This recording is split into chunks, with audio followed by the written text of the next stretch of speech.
Your AAA Foundation for Traffic Safety welcomes you to Using Your Eyes Effectively When Driving.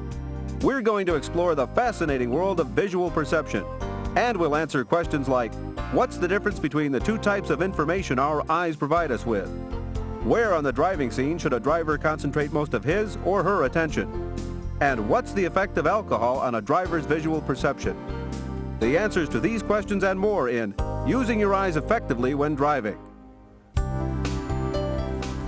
Welcome to Driving Safety. I'm Patrice King-Brown. And I'm John Burnett.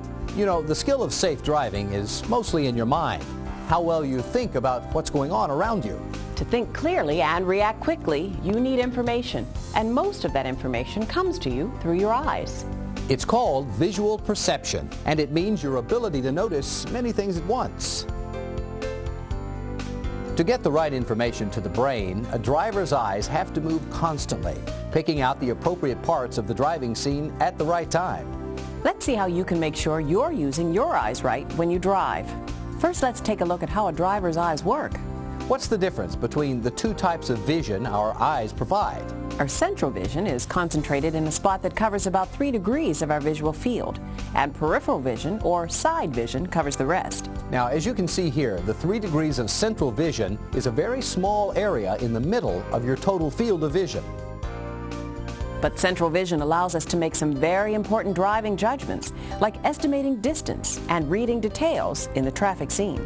Our peripheral vision, or side vision, is not as sharp as central vision, but it is more sensitive to light and motion. And that's a good thing, because it helps us detect events to the side that are important to us, even if we aren't looking directly at them. Events like cars entering our field of vision from the side, or warning lights on ambulances, police cars, and other emergency vehicles. Central vision plus side vision make up the entire visual field, the main source for the information that every driver needs for safe driving. And most driver mistakes are caused by bad habits in the way they use their eyes. Now let's take a look at the best way to make our visual perception work for us when we're driving. Because how you use your eyes will determine how safely you drive.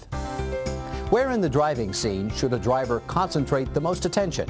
Most of a driver's attention should be concentrated on the vehicle's intended path of travel. There are 3 basic rules to follow in developing good eye habits for driving. First, aim high and look ahead, not down. The experienced driver's attention is focused on the road ahead, with the central vision following the intended path of travel. Second, keep your eyes moving. The good driver concentrates on selecting details in the traffic scene and on the distance between the car and objects ahead. Third, get the big picture. Search the whole scene, not just part of it. Check the rearview mirrors to see ahead and behind you. As you approach an intersection, watch for vehicles and pedestrians moving in all directions, for traffic control devices, and for anything else that might block your vision or otherwise increase risk. Now let's see how these rules work in some actual driving situations. We know that driving is primarily a task of information processing, but in order for us to learn what visual cues are important for driving, we must be able to describe the driver's visual search process. This is a representation of a driver's visual field. The oval area in the middle of the field represents central vision. The grayed area surrounding the oval represents side vision. When we drive, our eyes move in a series of rapid, jerky movements. Between each movement, the eye pauses for a fraction of a second, then darts to another part of the scene. These pauses are known as fixations. Now, even though these fixations are very short, they give the driver's brain time to gather important information from the eye's image of the driving scene.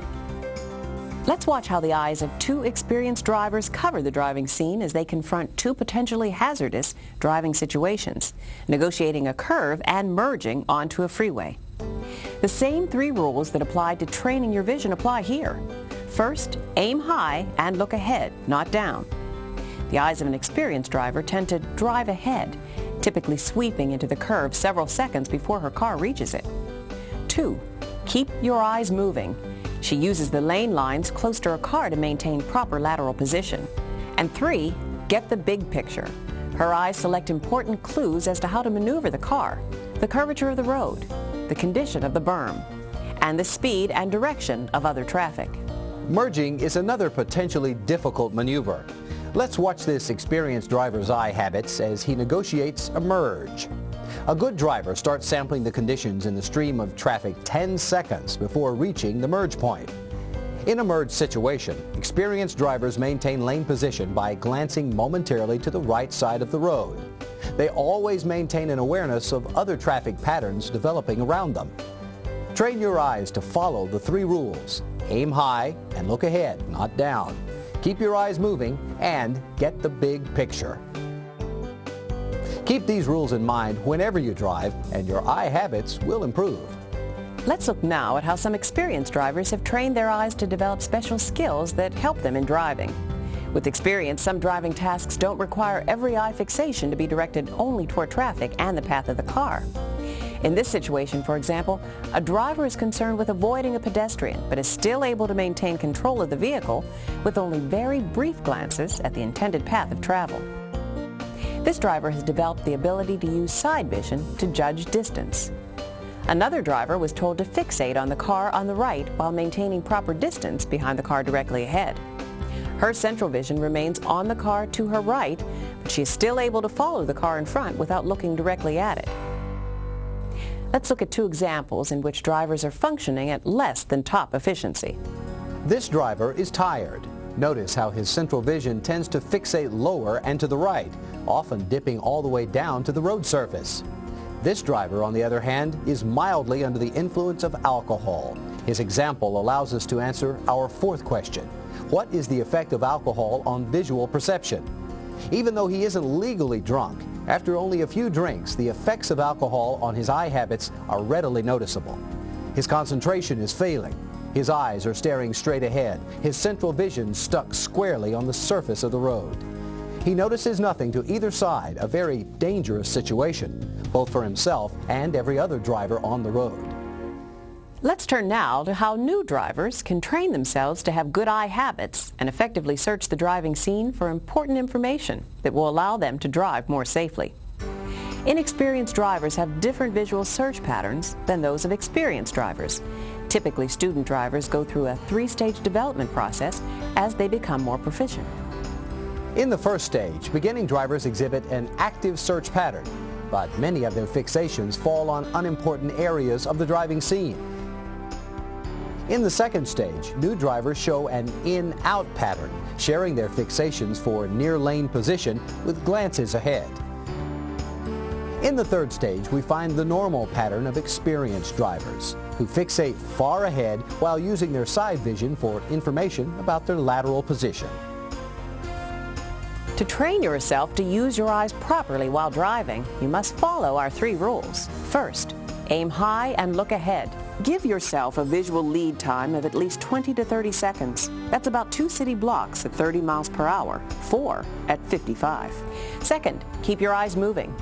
Roadway and off-road conditions are constantly changing. Search the scene for clues to these changes. Stay alert for changes on the roadway or potentially dangerous conditions that might require you to readjust the speed or position of your car. And third, get the big picture. Search the whole scene, not just part of it. Scanning helps you gather more information and keeps your mind engaged on the traffic scene, which reduces boredom and fatigue. Scanning also means checking your rear view and side view mirrors at least once every block in the city and once every 5 seconds in heavy traffic. Because of blind spots to the rear of and behind your vehicle, head checks are an important part of the scanning process. Always return your central vision to your intended path of travel and use your side vision for information along the edges of the traffic scene. Well, that pretty much wraps up our presentation on visual perception. Applying what we've shown you in this presentation will increase the efficiency of your eyes and brain in gathering and processing the information you need to drive safely.